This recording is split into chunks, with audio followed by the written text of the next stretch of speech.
Good morning, good morning. Mr. Doggy Style TV, okay? Good morning sa ating mga dog lover and mga cat lover dyan, okay? Meron tayong isang concern ngayon na papanahonan ko before kami mag-ready na at malis. Dahil today graduation ng aking body anak na si CJ Sablala. May gagawin kayo ng individual vlog, no? So, ang concern ko ngayon ay kay Ma'am Ailisa Salades ng Calapan, Mindoro. Sabi niya, Sir, simple na, straight na tayo.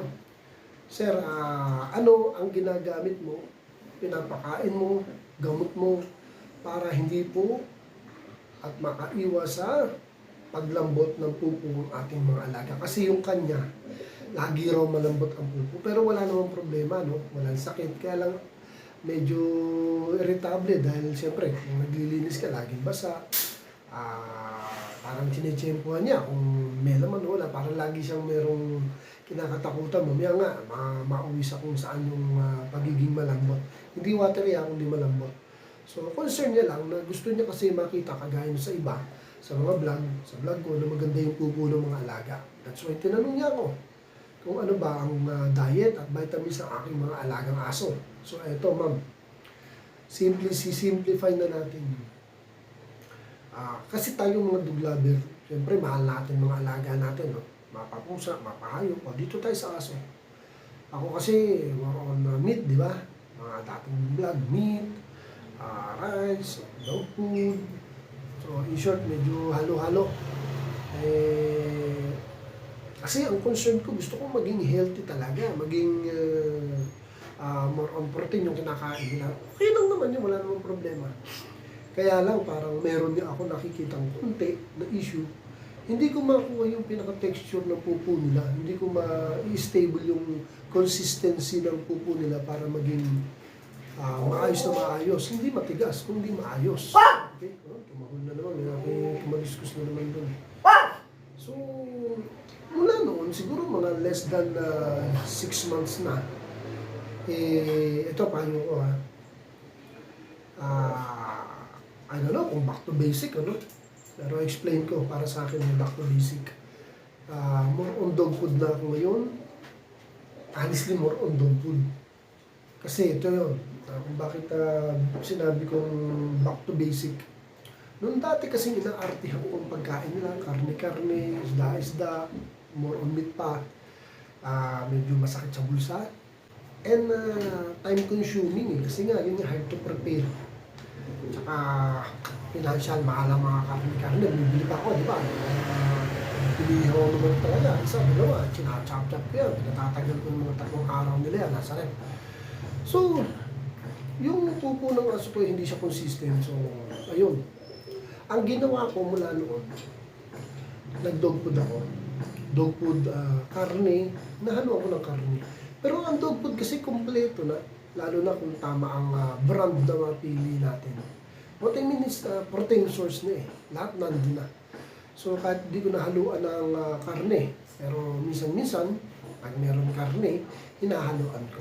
Kaya lang, hindi ko inaalis sa dog food yung lagi siyang merong gatas, yung ever since. Kaya sobrang ang gaganda ng katawan ng mga alaga ko kung makikita po ninyo. Si Maggie nga, boom, gano'n eh. Hindi siya mataba asin taba eh, hindi malaman. Kaya even the family ko at mga anak ko, dati bakit biglang gano'n? Biglang lobo. Ang ganda pa na ng dog food. Pati sa pupo nila, hindi ko mag-worry kasi pag dog food at biglang nagpupo ng malambot, may problema na. Dog food is ginawa yan para sa aso, kaya nga dog food from the word itself, dog food. Hindi yan ginawa para sumama ang kung anong epekto sa katawan nila, especially sa pupo. So yun, mula nung nag-dog food ako, naging maganda ang pupo nila.